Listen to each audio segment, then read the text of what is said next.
Hi everyone, this is Matthew Hussey with Love Life. We have a caller on the line today. Tiffany, are you there?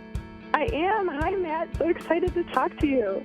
I'm excited to talk to you. How are you? I'm wonderful. Thank you. And thank you for trying to answer my question. You're so welcome. So tell us your question. What did you want to know today? Okay, a little background. My boyfriend and I have been dating for about 6 months. At the beginning of the relationship, he told me, "You're always invited. Don't ask. I always want you around," like the typical. Then 2 months later, 2 months into it, he starts telling me like he needs his independence. I'm super clingy.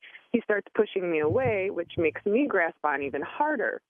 After like 3 or 4 weeks of this, I finally became resentful and blew up. So after a week of not speaking, we finally had our adult conversation and we agreed to work things out, but he wants to work things out without attaching a title to our relationship like we have had. And then he also wants to keep the doors of opportunity open. So if I meet someone or he meets someone and they spark our interest, we have full disclosure to go out with this person, but we have to tell each other that we're pursuing someone else. Right. So I want his loyalty and his commitment, and I want to respect his wishes, but I'm really not sure what I feel or think about this whole arrangement.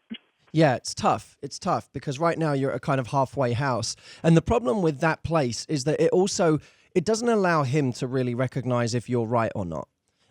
It's when you're giving him part of you and at the same time he's free to go and do whatever he wants, he doesn't really ever feel that withdrawal from you. Mm-hmm. And as a result, there's nothing to come back to. You're always there. Now, we have to be very careful in life not to give our total investment to someone who's only willing to give 50% investment back to us. Okay. This is really important because respecting his wishes might be saying, I want you to be happy. So if being happy is going and being with other people, I want you to do that. But respecting myself is saying that I have to withdraw while you do that and I have to go and do my own thing. Because I think life is all about living it at 100% of your passion and your excitement and your joy, not 50%. Right now, you're in this weird limbo where you're doing neither. You're not going out and finding someone else, but you're also not getting that 100% passion with him. Is that fair to say? Fair. Here's what I'm interested in, though, based on what you've said.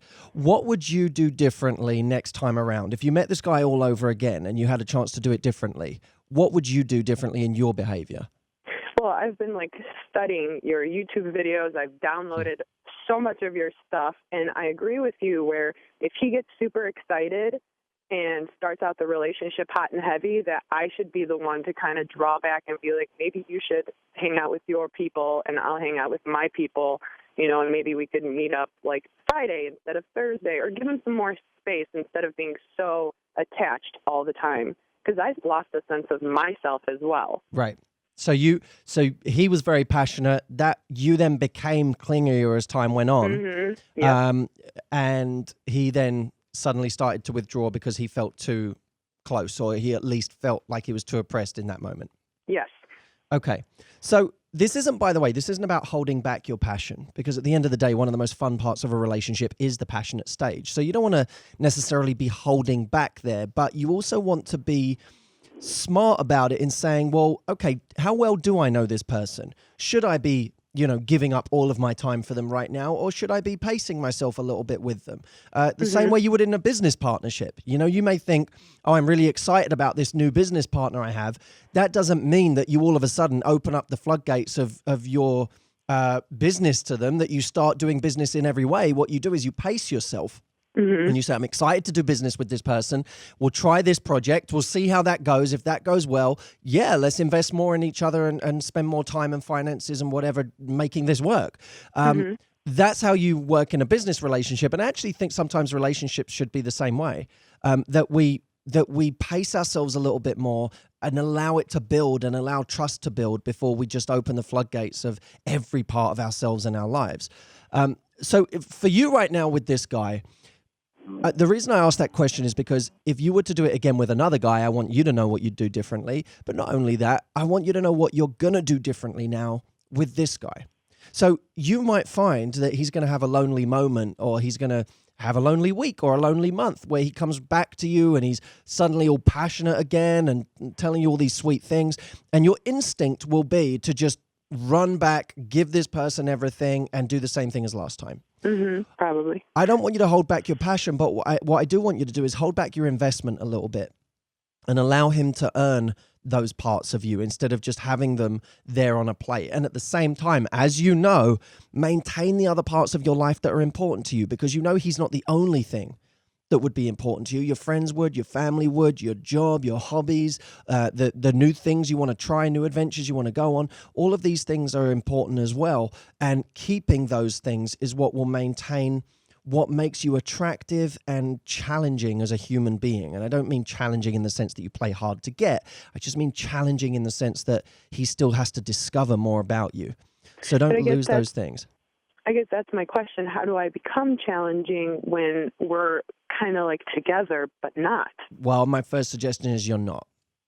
Okay. I would say to him, listen, I'm interested in moving forward with you, but if you really want to be with other people, that's okay, but that's not my standard. You know, I don't want to be with someone where it's casual and they're casual with other people at the same time as me. You know, I respect that that's what you want, but I also respect myself enough not to do that. So I want you to go and do that if that's what you want to do, and maybe we'll catch up sometime, you know, in the near future. Then you create distance and let him feel you going and expanding those other parts of your life. You're only going to become more attractive to him when you do it. And then when he comes back and tries to start getting your time again, it may not be a cold, hard no, but it might be something that he has to work back to. And then he feels like you're challenging because he's having to earn you back into his life. Okay. All right. It's not going to be easy. Never is, especially when you like someone. The temptation is always just to give them what they want. But what I'm interested in right now is what you want and what's actually going to get you there. And what's going to get you there is not necessarily the thing that your gut is telling you to do, which is just to keep going along to please him and doing what he wants. Gotcha.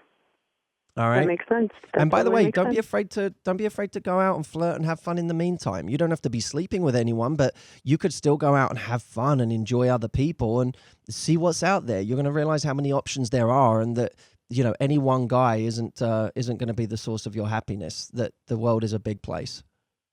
I agree. Thank you. All right. Look after yourself, Thank you so Tiffany. I'll much. speak to you soon. All right. Thank you. Bye. Thank you.